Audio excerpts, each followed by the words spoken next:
Olivian police have arrested a prominent right-wing opposition leader on charges of terrorism. Luis Fernando Camacho is the governor of Santa Cruz, the country's wealthiest region. He helped oust President Evo Morales from power in 2019. Mr. Camacho has led an anti-government strike in Santa Cruz for over a month, bringing the region to a standstill. His supporters have condemned his arrest as a kidnapping and have taken to the streets in protest. But the state attorney's office said the arrest was connected to the toppling of the former leftist president. An October arrest warrant accused Camacho of terrorism, but did not elaborate. The strikes led by Mr. Camacho are over delays in carrying out the country's census. The census would likely result in Santa Cruz, which has long locked horns with highland political capital La Paz, securing more tax revenues and political power. The census is scheduled for 2024,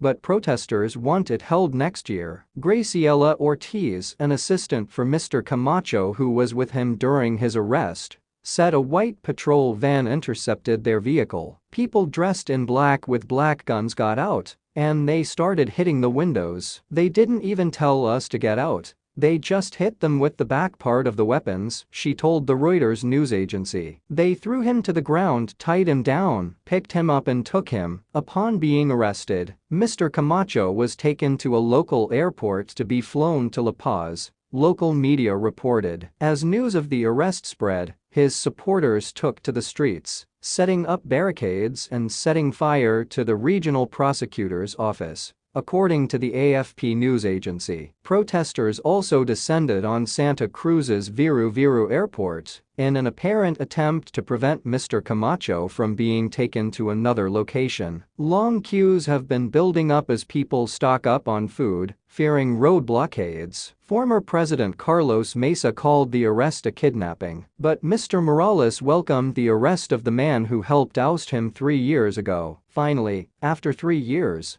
Luis Fernando Camacho will answer for the coup d'etat that led to robberies, persecutions, arrests and massacres of the de facto government, he said. The U.S. State Department urged the government to refrain from excessive use of force against the opposition. A UN spokesperson said that while they did not know the specifics of the case, people everywhere should be allowed to express their views and protest peacefully. Furthermore, we stand against arbitrary arrests, as they violate the fundamental human rights of an individual, they said.